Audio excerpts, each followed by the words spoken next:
And just like that, the FiveStack is back on a Thursday at 3 p.m. The top 5 breaking news stories of the day. And we have 2 very special guest hosts with us today. The incredible Lawrence Winnerman and Dana Dubois. Hello from the Daily Whatever show. How are you guys?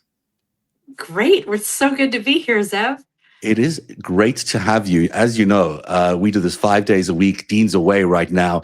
When he's back next week, I'll tell him I had such a good time. He can go away anytime he wants because it's been great to meet all these new people that have been showing up as guest co-hosts. We miss Dean. We do miss Dean. And I can't wait to see him because I got so much to tell him about. And there is so much breaking news today as well. So we're going to have a jam-packed show. We're going to give you the president's breaking news about Iran and the deal that he says is close, but we've heard it all before. Plus, we'll be talking about just a whole bunch of stuff, including the feud with the Pope, the endless feud with the Pope, and so much more coming up in this hour. But the big news, of course, for me is that you guys are celebrating your first-year anniversary. You remembered. Do I remember? It's a big deal. It's a big deal. It is a week from tomorrow. We are officially one. We'll get our first taste of cake. We'll probably smear it all over our faces. Right. Like 1-year-olds do. People might not be aware of you guys, although I find that hard to believe. Tell people what it is you guys do on the Daily Whatever show and why it's so cool that you got to 1 year almost. You want to take this one, Lawrence, or shall I? Dana and I have been besties for 47 years, and we talk every day. And a little more than a year ago, we decided that we were going to start a Substack together called Gen XE at the time.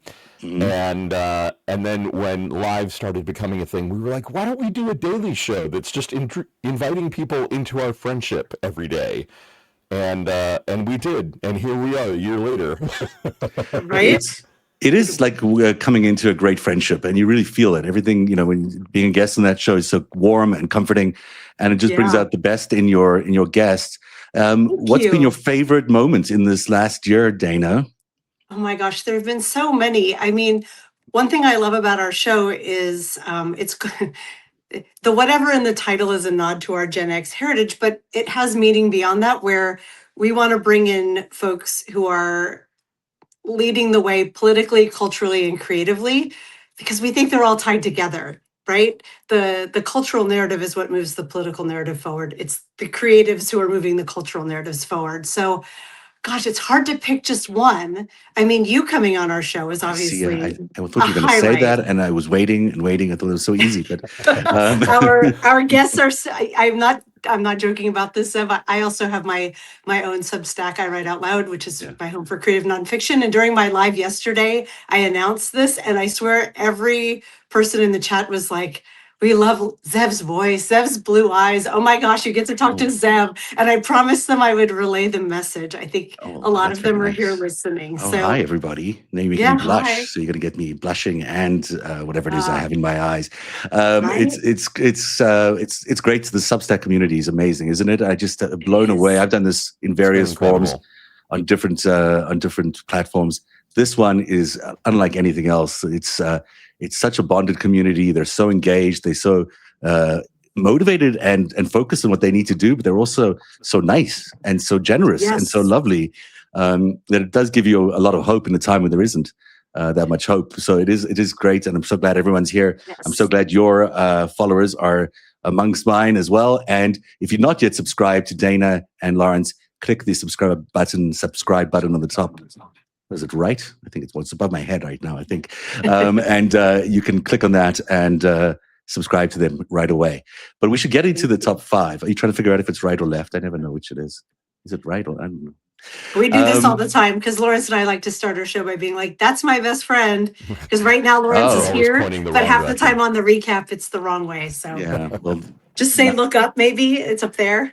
The joys of television, especially when you're doing it on a solo basis. Let's get into the big news. The president was, on his way to Vegas, decided to come out and talk to the White House press corps on the lawn. He made several announcements, some of which we knew already, that there was a ceasefire being negotiated between Israel and Lebanon. It's a bit of a misnomer because they're really fighting Hezbollah. They're not really fighting Lebanon per se. So it's a ceasefire between two parties that are actually both opposed to Hezbollah, but nevertheless, it's a big deal. First time in a few decades that anything like that has happened. Then he said that he was close to a deal with Iran that would include no nukes. That's really big news. Now, he said this before, and who knows if we could believe him or not, because every time he says something, it could be true, it could not be true, but indications are that he actually is not lying here, that there is actually a deal to be had, and the blockade against the Iranian ports is having an impact. Then he spoke about Melania and Epstein, which was really interesting, and talked about Todd Blanche, which was also really interesting. So I find all of it interesting, but those two really caught my attention. I know nobody likes to hear him talk at length, and I won't keep this up for long, but let's spend a couple of minutes seeing what we get from the first 2 minutes of his presser here, and then we'll interrupt and make fun or do whatever it is we need to do as this goes through here. Said very good financial numbers, very low inflation. We brought costs way down, and the numbers were surprising, except to me, they weren't surprising. So the inflation numbers that just announced, as you know, are way down.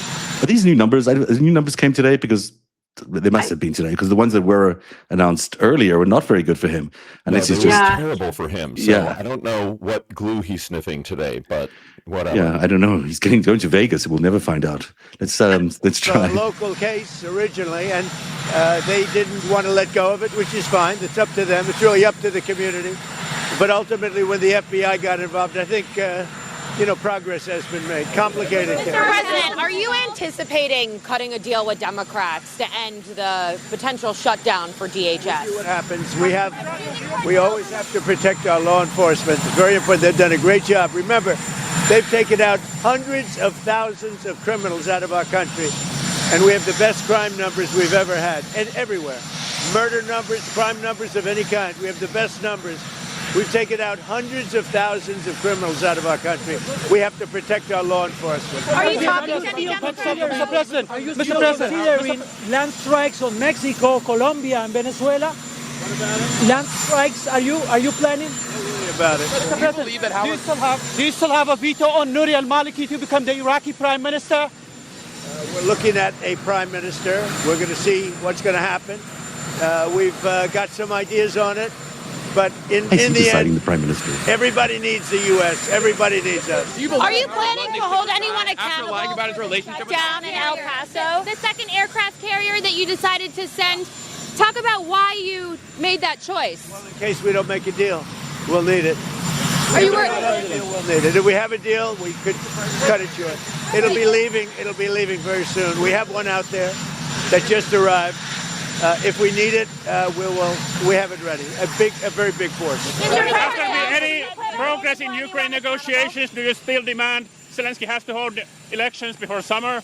Zelensky's going to have to get moving. Russia wants to make a deal, and Zelensky's going to have to get moving. Otherwise, he's going to miss a great opportunity. He has to move. Mr. President, are you going to hold anyone Netanyahu will receive.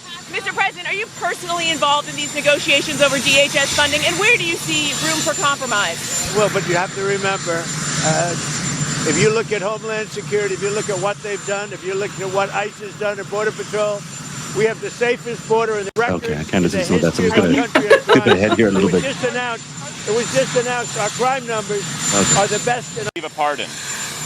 I do think so, yes. They've done is incredible. Do you believe Prime Minister Netanyahu will receive a pardon? I do think so, yes. That's interesting. Do you still have confidence in Kristi Noem, Mr. President, despite the reports of chaos? We have low crime numbers, the answer. It's somebody either knew what they were doing very well or they were rank amateurs. Either way, it's not a good situation. What is your message to European leaders in Munich Security Conference?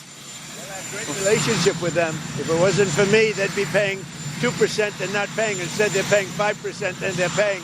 We have a very good relationship with NATO. How confident are you that our negotiations with Iran will be successful? Here we go. I think they'll be successful, and if they're not, it's going to be a bad day for Iran. Very bad. Mr. President, are you actively talking with Democrats right now about a DHS shutdown? How painful do you expect that to be? But, we have to protect law enforcement. Okay. Sanctions on Venezuelan oil. What are the Okay, so I'm gonna, because I can't. selling the oil for a lot of money, and Venezuela is going to get a big part of that money. And the relationship we have right now with I'm Venezuela. going to turn him down a little bit. I'll try to listen to him. Any reactions to what he said there? I mean, the stuff that I first heard him talk about was the DHS stuff. Probably they'll make a deal at some point. The low crime numbers are bullshit, of course. The other information was about BB getting a pardon. Any thoughts about that? BB getting a pardon from us so that he won't be arrested when he comes to America. Okay. But is he getting a pardon in Israel? I mean, the dude is I think that's what he's saying. I think he's basically saying, we've got control of both, or we've influenced in both, and we've won this war potentially for the Israelis. So Bibi gets a pardon. Zev, the whole time I just keep thinking, I cannot wait until this man dies. I can't fucking wait. No, I think you're right. A lot of people agree with you. I fucking hate him so much. Yeah.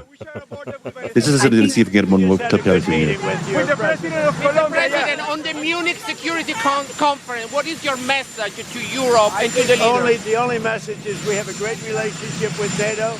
We're a very powerful part of NATO. The people that are the heads of the countries are very... Kim Jong-un this year. Mr. President, do you have a deadline for Iran, Mr. President? Do you have a deadline for Iran? Do you have any deadline for Iran? I do, yeah. Thank you. Mr. President, Rwanda just violated the peace agreement. All right, I'm going to turn him down. So, what do you think, Dana, is that's going on here? I'm curious about your take on this. Are we, in fact, close to a peace deal? Is he really? He seems like he's changed his tone. He's got a new fight in his step there, and it makes me feel like that deal is close to being done. It's not surprising because it had to get done, but he does seem to have a little boost in his step there. I don't know, Zev. Where I'm going right now is like my blood pressure, I think, just went up like 20 notches, and my IQ came down 20 notches. I'm excited, and the chat is echoing all of this. I look at him and I see my dad escaped from his memory care in like someone else's oversized coat and gloves on a really hot day, and they're like, "Okay, sure, you're the president, sir. It's almost lunchtime," and they're guiding him back in.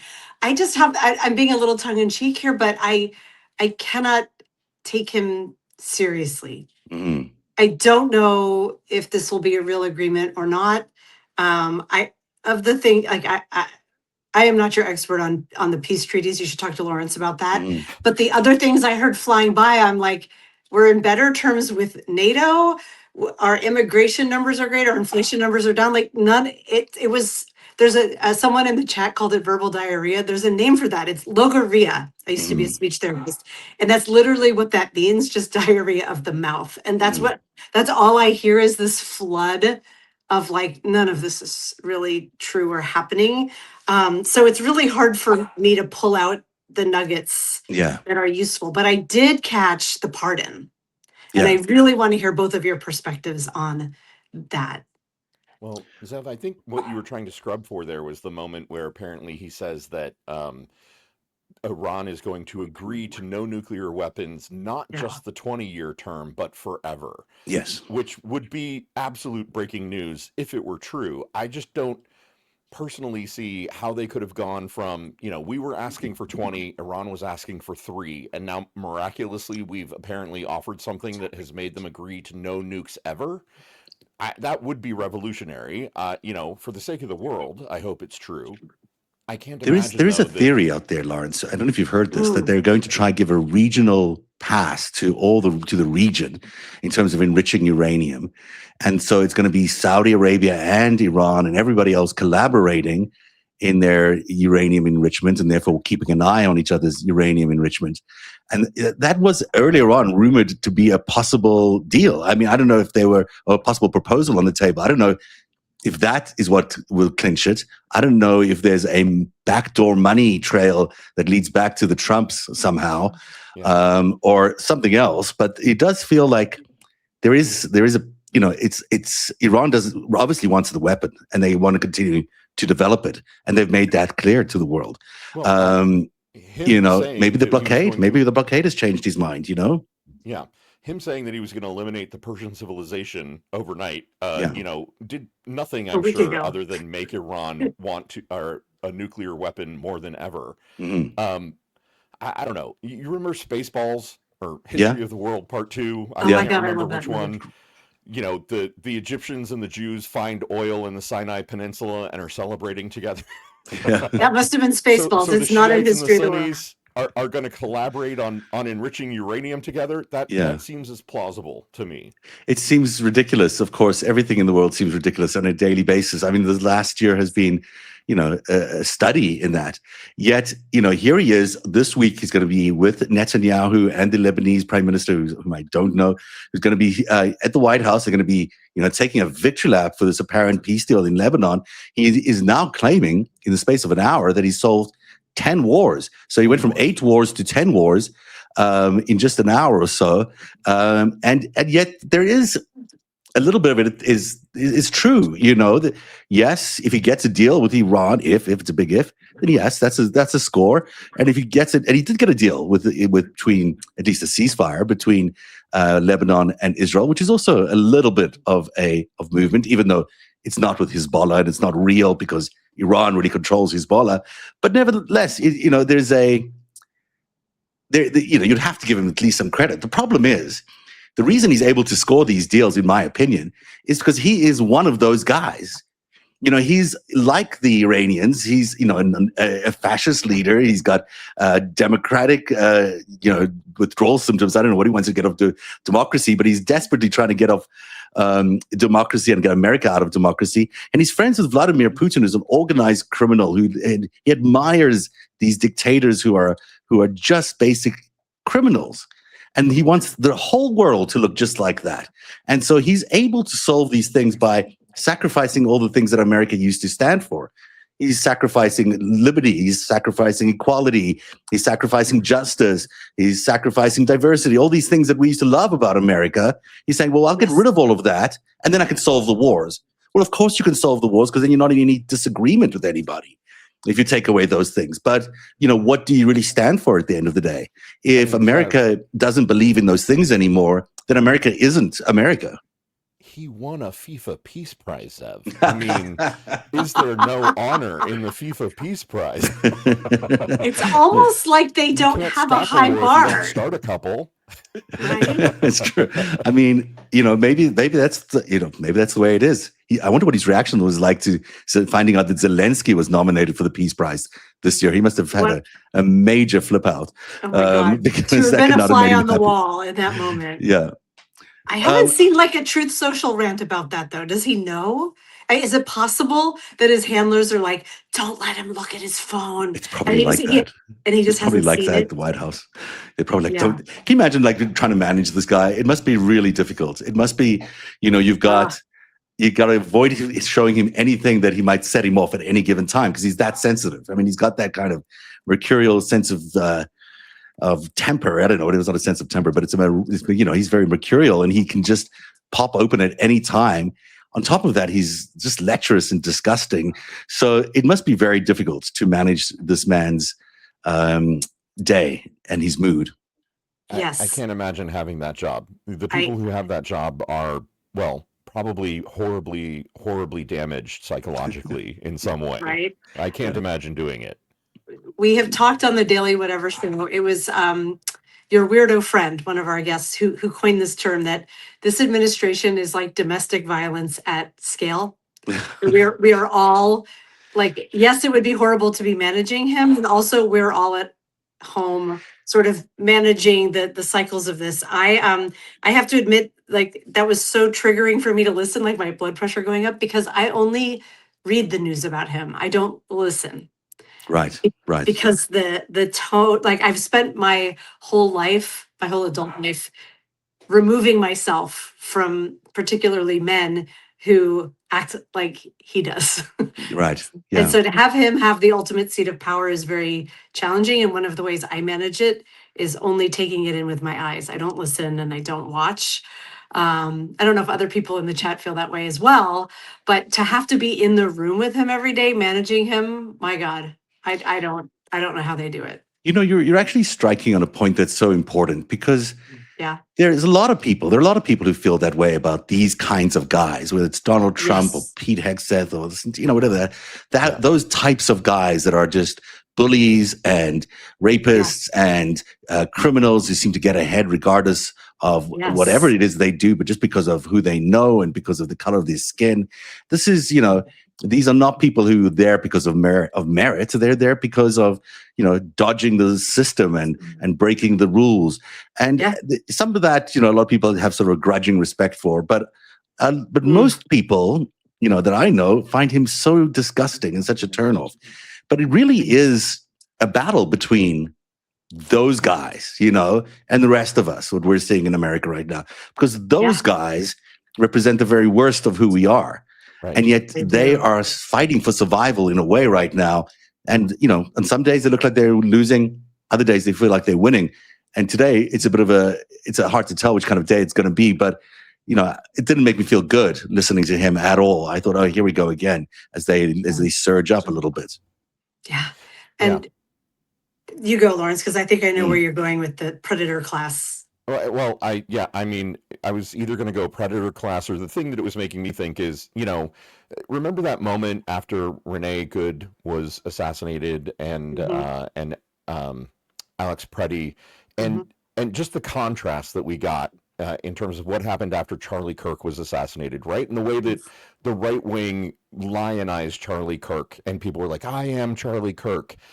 Man, I'd much rather be Renee Nicole Good or Alex Preddy, right? Like, if we're choosing in this country between which murdered archetype we kind of have to ally with, you know, because you're right, Zev, it is like we are in a moment of choice where we're either choosing to be Hegseth and Trump, you know, at scale, or we're choosing to be our better angels, you know, the better angels that Lincoln spoke of. And I am not sure that the better angels are winning. There are days like this listening to Trump where I'm thinking, like, maybe evil does pay. I don't know.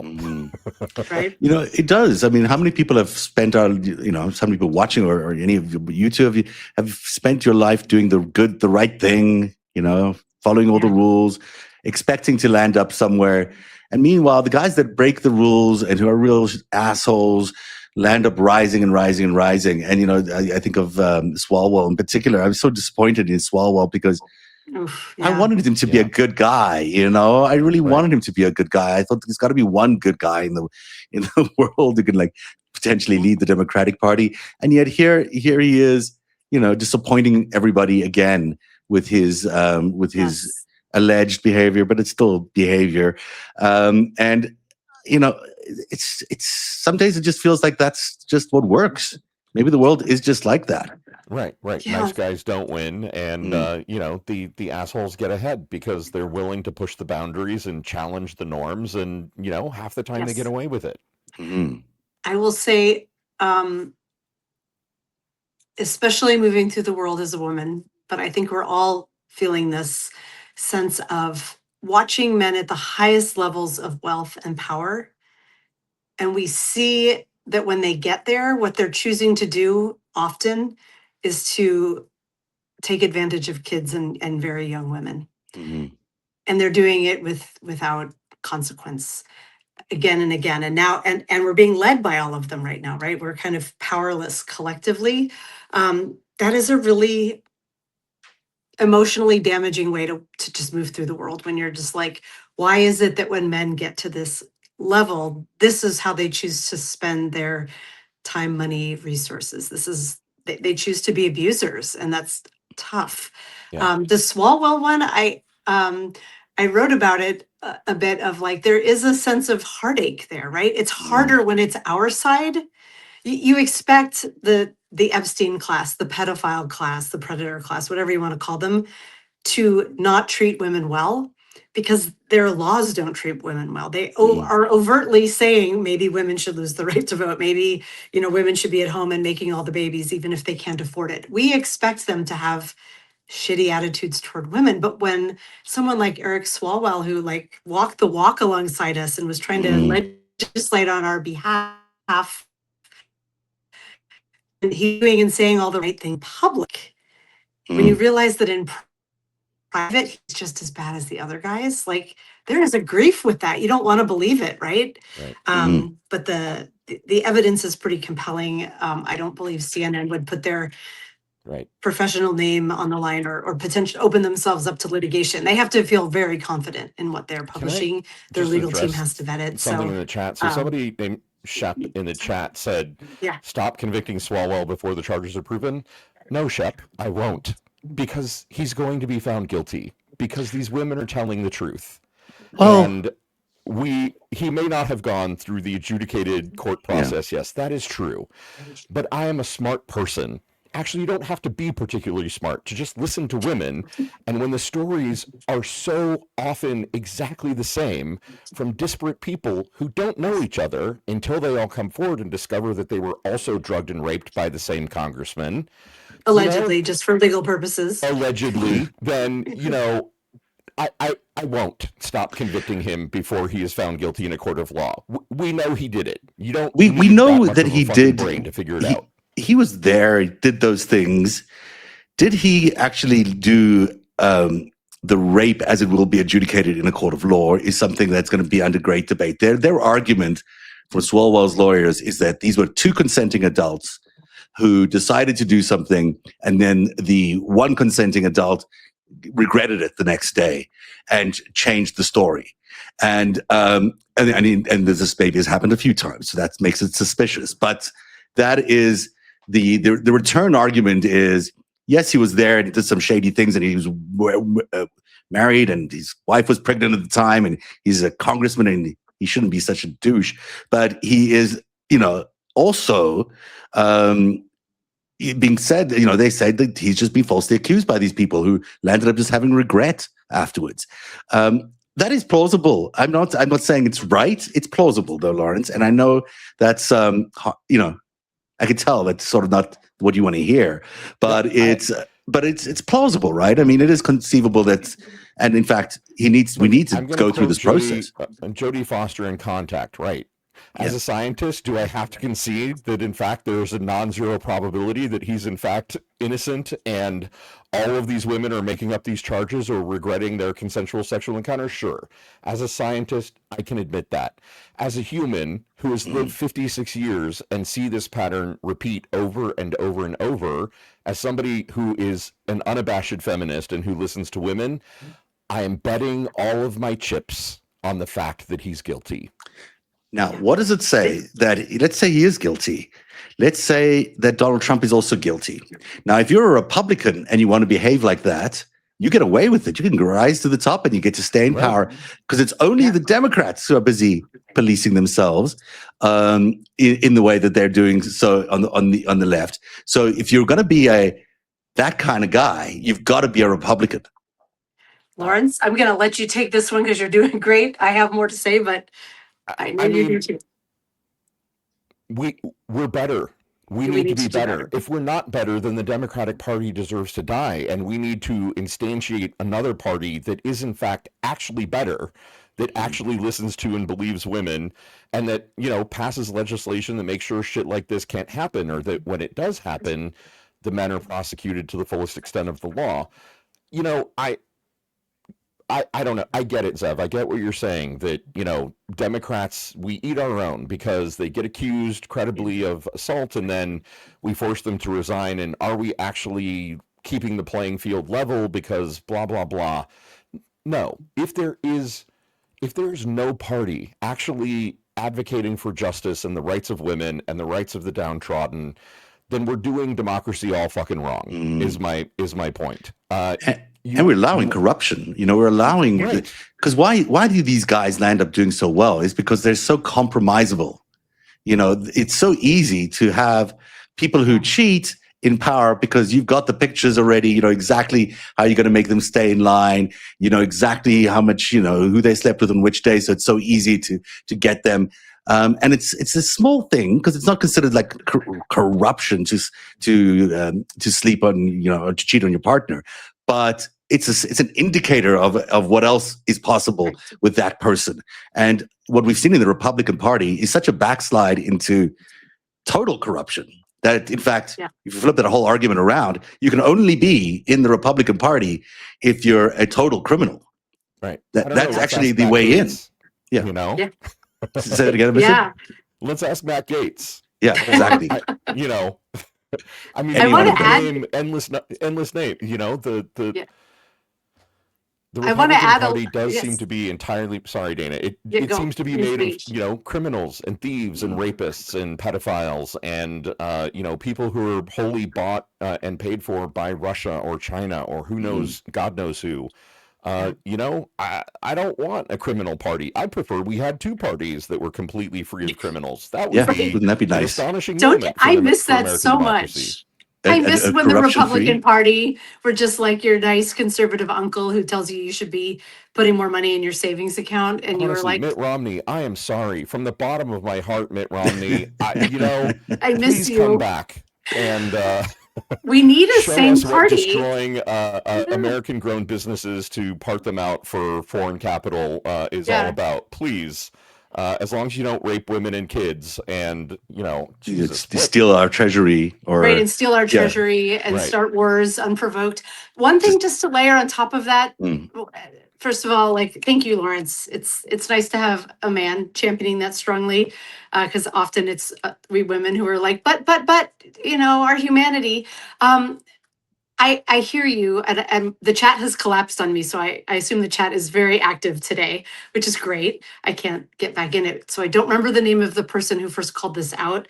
We hear you. A court of law is different from a court of public opinion, and the statistic I have in my head, though I don't have the source where I got it from in front of me, is for every 1,000 sexual assaults, 11 go to trial, and so often, this is a quote that came from an NPR journalist here in Seattle who was working on a similar, though much smaller scale case of a local Lothario who was assaulting women.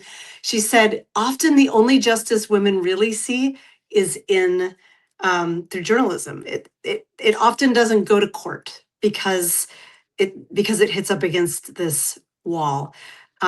I am with Lawrence. I am with Ms. Frazzled. I am with Julie Roginski. I am with all CNN and the San Francisco Chronicle.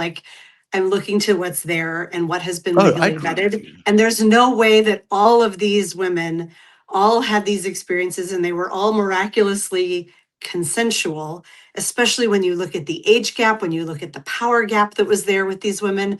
And they're not overtly, they didn't go get drug tested. But the main one who came forward there is the physician's documentation of her going in right after. There's the text with her family members and friends back when it happened. There's a lot of corroborating I have no doubt that it's true. And I have no doubt that there are hundreds of women, if not thousands, that have gone through this. This is the kind of guy we all know. And the kind of guy who does this kind of stuff, and is the kind of guy often does well in politics because he's that kind of guy. So don't mistake what I'm saying as a reason to say that I don't think that what happened. I think it had happened and it's true. The question is, is he going to get off? I think he's going to get off. I think there's going to be enough legal nuance and enough pressure and enough political power and whatever that is going to say, these women who have been brave enough to come forward, their best option, and I'm not advising this, but their best option may be to cut a deal rather than go through what is going to be, a possibly difficult invasion into their privacy and all these other things that happen. Because I've had friends go through this kind of prosecution in a public way. It is. Yeah. The Epstein survivors that I speak to on a regular basis, the trauma and the hell that brings to your life just to go to court. It just is to take this case. It's amazing. It's so damaging to. Yeah, it is, and physically, hopefully, it makes them sick. Yeah, I know that first woman who came forward says she's willing to go under oath and is planning to take it full on, but. Even if she doesn't, it doesn't succeed in a court of law. Meanwhile, she came forward because she couldn't keep her experience to herself, knowing that he was potentially going to be the governor of California. That is no longer going to happen. And he and Tony Gonzalez both gone, right? Mm-hmm, this to these women, I will say, like, you have already done such good work. Right. And you've shown so much bravery. So absolutely, that's a very good point, and it is a remarkable courage to come out in those circumstances and speak out against someone who's running for governor. And you know, who knows if he'd become governor and become president, what kind of predator would have been in that office? And that's exactly right. So we all know that, you know, a young, good-looking Democrat who becomes governor of California, that's fast-tracked to the presidency, right? Like you instantly become platformed to be a top contender in 4 or 8 years for the presidency. And you're right, he probably is going to get off. You know why? Because he's hot. Because, you know, I mean, maybe this is just my type speaking. I think Eric Swallow's kind of hot, right? I'm disappointed because why is the hot guy a fucking predator? But like, I mean, he was maybe. I don't know. I don't see it, but okay. Yeah, all right. But you're right. There's an element to that. You know, I think he is going to get away with it because he's young, he's good looking. I think that he's a smooth enough talker that he's probably going to worm his way out of it. But Dana's exactly right that like the good work here is already done because he's not going to be the next governor of California and he's gone from Congress. And that may not be real justice. That may not be the justice that these women deserve, but it is in this fucked up world, it's a kind of justice that I think, you know, needs to be enough for us in some ways. Yeah. You know, I've thrown the lineup out of my scripture, so because we've just been meandering. So we'll just forget the rest of the top 5 here. Let's just talk around some of the stories that have come out that are, you know, related to the stuff you've been talking about. And it's interesting. I don't know whether I should go next to Pete Hegseth or whether I should go to. Speaking of hot, yeah. Lawrence kind of has a thing for Pete Hegseth. Really, this guy. Our press. It's like a hate fuck kind of thing, honestly, Zev. I gotta tell you, like all of you, not all of you, but the legacy Trump hating press. Yeah. Your politically motivated animus for president. Yeah, I thought this was a different clip, so I'm going to turn it off. But you know, he can be maybe he's good looking. He's got no brains, and he's a bit of a Nazi. But other than that, no, that's why it's a hate Nazi. You know, it's a total like we love what hates us kind of thing. It's my own pathology playing out. Right? It's a couple of hours in therapy on that issue for sure. Oh my god! Right? That would take can we talk about the fact that he quoted Pulp Fiction, thinking it was an actual Bible verse today, and that is fucking amazing. I'm going to find that clip because that's what I wanted to play. I still to play it, so I'm going to stand by for that one, but I do want to show you something else. You know, we're talking earlier on about how much you miss the Conservative Party and the Mitt Romney age, and I'm reminded by what happened in Hungary over the last few days. And there was this remarkable moment. I don't know if you saw this, where the new leader of Hungary goes into the state TV studios and basically takes on their main anchor and says, you know, you've been insulting me. You've been lying about my family. This propaganda is over. This time is over for you guys. I'm going to play it because it is like, it's one of those clarifying moments where you think, you know, there is actually real hope coming down the line. And this is what it looks like. Pillanatra itt körbenézek, és jó érzés itt lenni másfél évvel azután, 2024. szeptember 26 után, amikor utoljára itt jártam. Utána beengedték ide a legnagyobb pártnak a vezetőjét. Bocsásson meg, elnök úr, többször hívtuk önöket, erről e-mailek vannak, és nyilván ezt majd a két sajtóosztály egymás közt lelevelezi, mert hogy ezek az e-mailek megvannak. Szerkesztő asszony, ezt már a Kossuth Rádióban játszottuk, 2026. januárig nem hívtak, be se engedtek. Ha esetleg elfelejtettek volna, volt itt tüntetés is minden itt a Kunigund utcában, de semmi gond nincsen, nincs bennem személyes sértettség, sem azért, hogy önök itt reggel, délben, este gyaláztak személyemben, a családomat, a hozzám közel állókat, civil embereket. Azt, hogy a családját gyaláztuk volna, ezt ne haragudjon, de valamennyi kollégám nevében szeretném kikérni. Itt ebben a stúdióban többször elhangzott, hogy az én kiskorú gyerekeim nem állnak velem szóba, miközben velem élnek, és utána tegnap voltam velük. Sok hét után először el tudtam velük megjegyzésre. Nem hiszem, hogy ez műsorvezetőtől hangzott el. Minden esetre azt tudom önnek mondani, hogy nincs bennünk személyes sértettség, de a programunk egyik eleme az, hogy ennek a hazugsággyárnak a Tisza kormány megalakulása után vége van. Fel fogjuk függeszteni azonnal ezt a hazug hírszolgáltatást, amit folyik, és meg fogjuk teremteni a független, objektív, pártatlan feltételeket a többi parlamenti párttal, a többi szakmai szervezettel együtt, hogy ez a propaganda, ami itt folyt, megengedő, befejezzem? Persze. Ha már így másfél vártam erre a pár mondatra. Nem állt szándékomban a szavába. Köszönöm szépen. Szóval meg fogjuk teremteni a független, objektív, pártatlan média feltételeit. Tudjuk, hogy nincs tökéletes média, de ami itt folyt 2010 óta, ami után Goebbels, vagy az észak-koreai diktátor is megnyalta volna a 10 ujját, hogy egy igaz szó nem hangzott el, az biztos, hogy nem folytatható. Látom azt, hogy mióta a magyar emberek példátlan felhatalmazással április 12-én rendszert váltottak, mert hogy soha ennyi ember nem szavazott egy politikai közösségre, mint most a Tiszára, kb. 3.300.000 ember, és legalább 140 képviselőnk lesz egyébként a parlamentben, lehet, hogy 142. Látom, azóta itt vannak mozgások, és már másfél év után először élőbe adták egy sajtótájékoztatómat. You know, the fact that this guy has been able to do that is remarkable. And what a feeling it must have been for him to be able to go to these people who've been lying about him, who've not invited him on their air, and to just say that, you know, I'm about to cancel all of you. Oof, Lawrence. Honestly, yeah, that was incredible. To be able to like hold them to account and tell them to their faces, the lies you've been telling since 2010 are over. We're going to create independent, fact-based media. God, can you imagine what that's going to feel like when we get to do that here? Oh my gosh. You know, Pete Buttigieg or somebody going on Fox News and basically being like, by the way, the FCC has a whole set of new rules now. You guys can't lie. Yeah. Everything you've been doing to lie, to cheat to the people of America. Imagine being able to just do that. Yes. What a difference the world would be. Can we all agree how hot that was? I mean, Lawrence, back me up here. Yeah, no, I feel like I've put my foot in my mouth so many times now. I can't now also say that.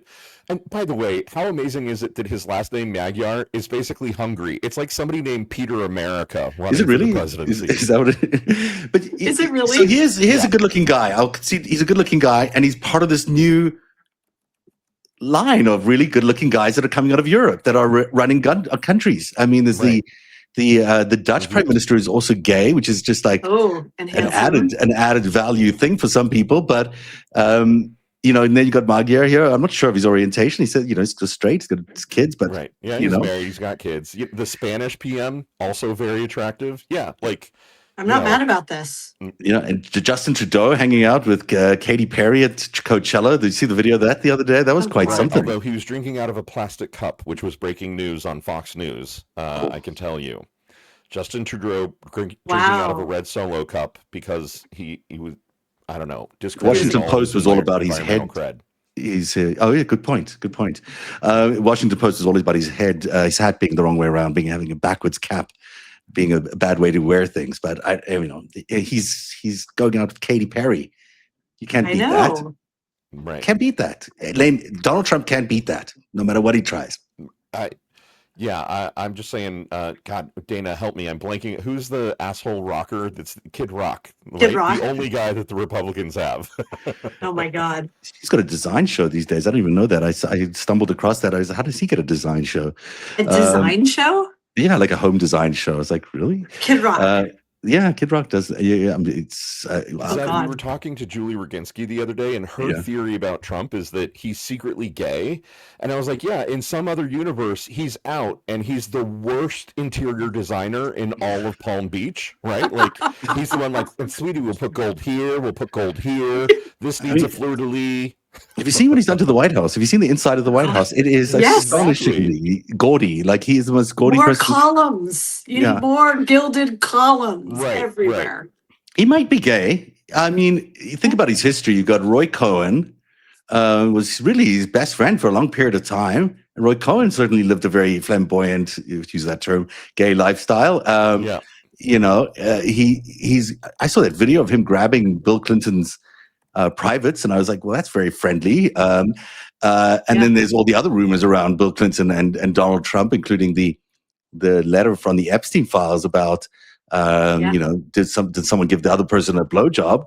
And then there's just the very fact that all these experiences these rape experiences of women, which is awful and reprehensible, are also happening with other guys there. And I always find that so I don't know. Yeah. Did you see him with the, I don't even know was it a boxer? Yeah, it's a UFC fighter. Thank you. There's an attractive UFC fighter, and Trump was basically like, "You're a really good looking guy," and he kept like reaching out and touching his leg.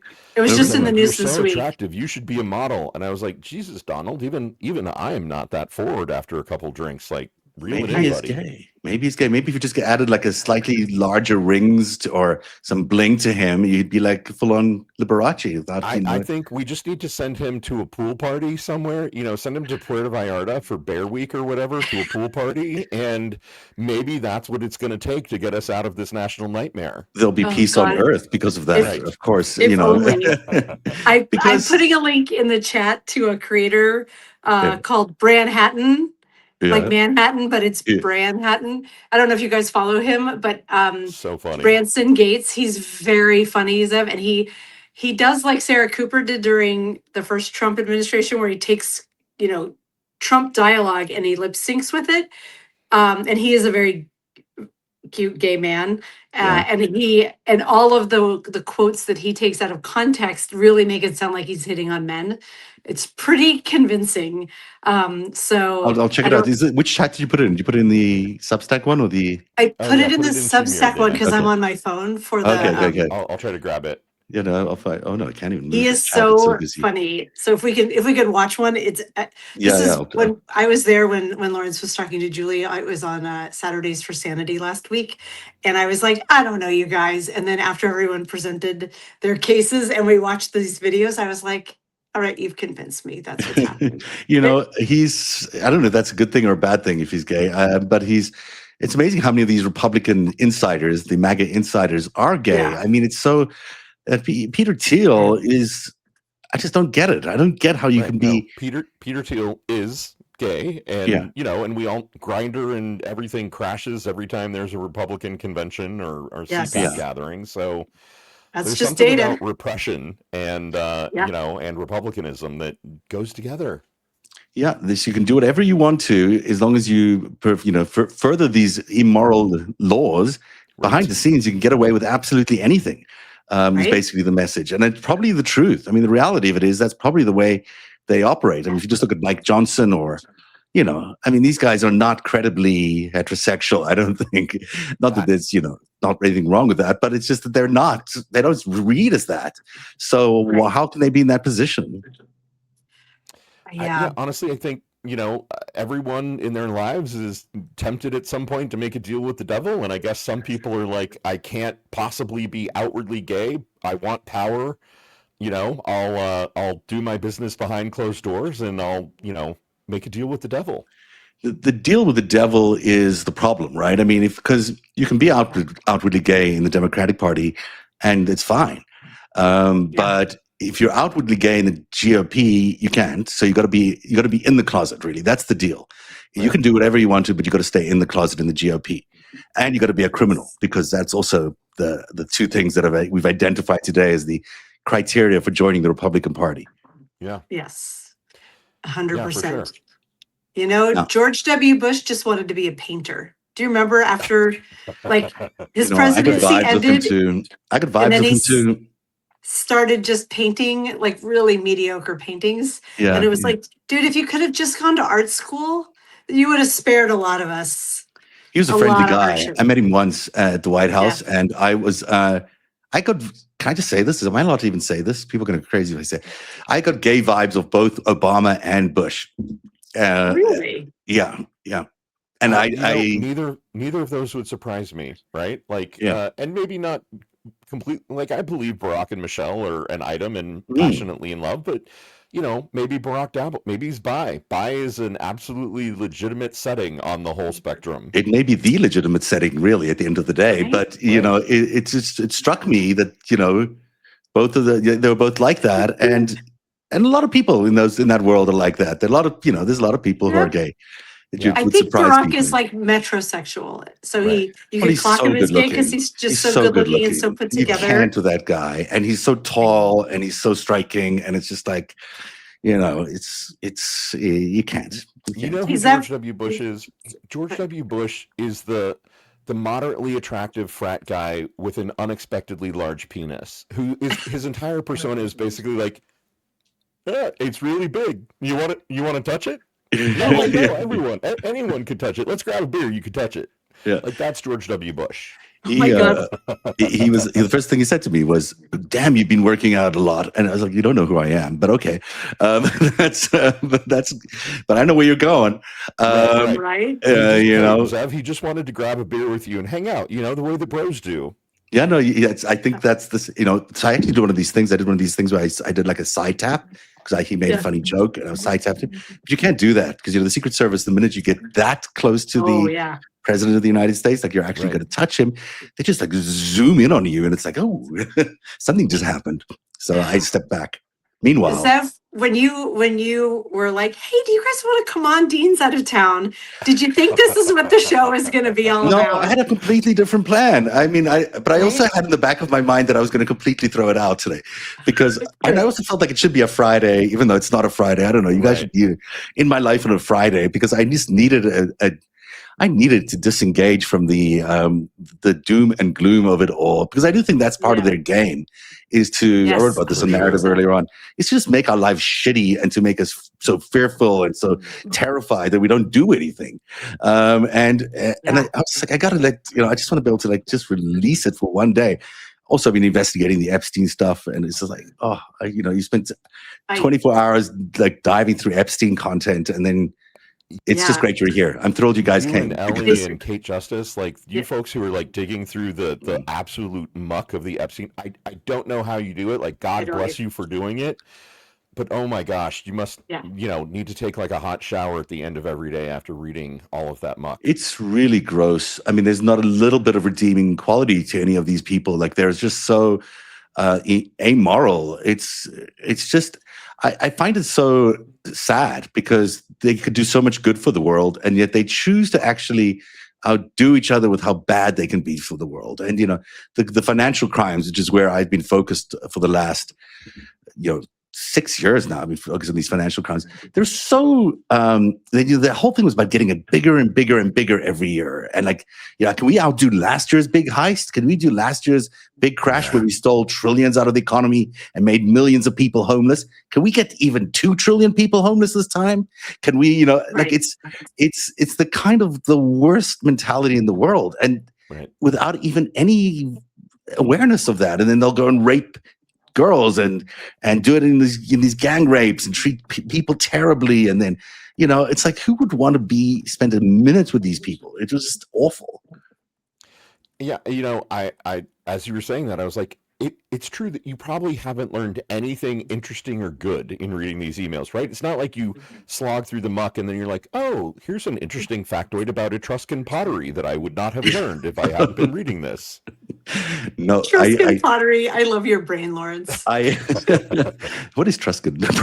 What is that? I don't even know. The people before Romans, isn't that who the Etruscans were? I just pulled that out of deep storage somewhere. Okay, I'm going to look it up afterwards. I didn't learn anything. I'm learning something really remarkable though, because the Greatest Heist is in 2 books, and there's now a 3rd book, because it's such an incredible third part of it, because it revolves around and I'm almost scared to bring this up because I haven't quite laid this out yet, but there's a really famous painting that I wrote about many years ago and became a viral story that is tantalizingly named, and I'm trying to avoid saying it. And it's all about, and these guys are involved in this caper around it that is stunning. And it directly connects to the president, which is about as much of a tease I'm going to give for what's coming in the next week or so in the new Greatest Heist. But it's one of those stories that you walk away thinking, how is this even remotely possible? And yet it's checking out, and it's because of these Epstein files. So I did learn something interesting out of there, where I was like, oh my god, that really did happen. And so that triggered my brain. And then I met someone last week through somebody else who said, I've got these documents that you may find interesting. And then I looked at them and I was like, oh shit, I know exactly what this is. And when you're able to, and now I'm like, now I have to tell the story, because it's just like, I have to tell it. And so that's incredible. Next week, I'm going to try to get at least the the bones out about it, because it is, and it's also a really significant story about how Epstein and Trump got Trump elected. That Epstein is not just an innocent bystander in the election of Donald Trump in 2016. So yeah. None of it surprises me anymore, right? Like, all of it is connected. We keep joking about all of the shit that we kind of heard as weird rumors when we were growing up in the 80s and 90s, like, oh, the Tripartite Commission is controlling the world, and the Rothschilds have their fingers in everything. Like, actually, it turns out true. All of that was true. Yeah, no, it's depressing though, right? I mean, I was raised saying that you can't cover the story. You can't do the Rothschild story because it's an anti-Semitic trope. Right. And flash forward 2 decades and 3 decades, and I'm sitting there writing the story, and it's not an anti-Semitic trope. It's just true. Right. It's just a piece of the actual Epstein story, which is mind-blowing. Yeah, it really is. Do you, Dana? I feel like you might be an Amazoner. Do you like Amazon? Do I like Amazon? You don't like Amazon. Do you get things delivered on a regular basis to your home? Are you one of those people? Get things delivered to my home quite frequently from Amazon, probably more than I should. But they have a good customer experience. Out here in Seattle, the grocery delivery is like a lifesaver. With they have a new way of delivering. They've been training their drones to deliver items. Here's what it looks like. That's not how it looks like. Although isn't he a good-looking guy? Glass by drone and see if it's delivered. Okay, I live in an Amazon drone delivery area, and I just recently posted this video. The number one question is, what if it's something fragile? Really fragile things won't be delivered by drone. However, I saw that I can order a tranny syrup and it will come by drone. So the question is whether it's a glass or a plastic bottle, but here's the deal. It does drop from 10 feet in the air, so a plastic bottle also seems like that might be kind of fragile. If the drone sees me in the backyard, it will not drop because it is worried about hurting humans or animals. Normally I hide underneath my patio, but do you see, we're home renovation right now, so I can't go there. So we've got this table that I am currently refurbishing, so we'll go under the table. In my experience with drone delivery, it's usually anywhere between 15 minutes to the full hour. I don't know how long this is going to take, which is why we're waiting in the backyard together. It does appear that my grapevine is growing. Well, let me see if I can speed him up a little bit here. But this poor drone, where is this thing? They're still describing her. Where is this? Come on, drone. It is arriving today. That's whatever it is she ordered. It's back under the table. I really am too old for this. This time I brought a beverage. Look at this thing.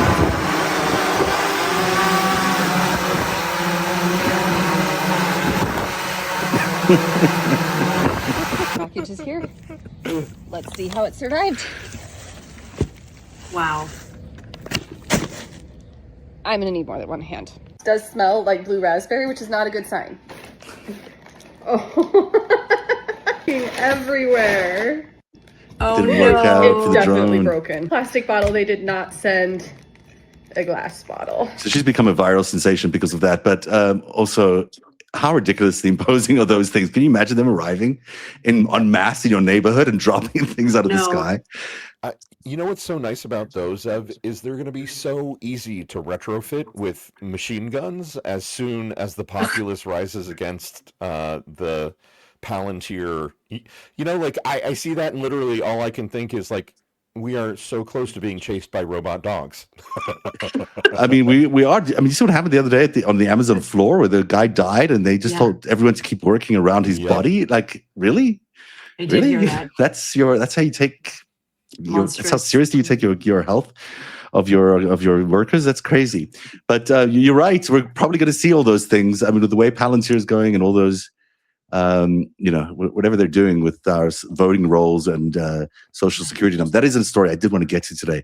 We'll do it tomorrow with Denver Riggleman.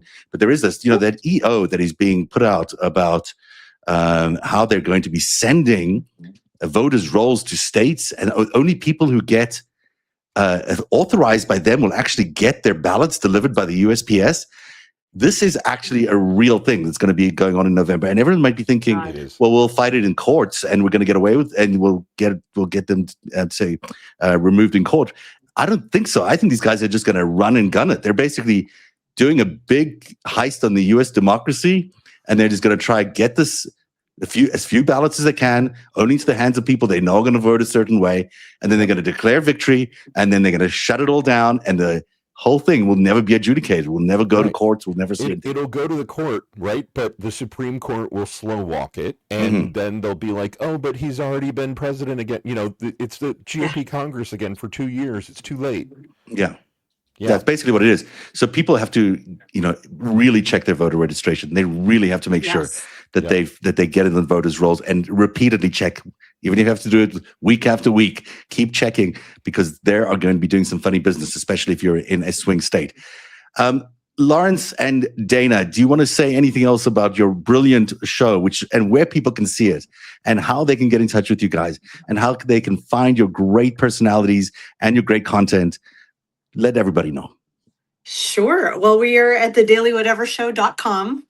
That's where it redirects to our Substack. We air every weekday at 10 a.m. Eastern, 7 a.m. Pacific, which is where I live.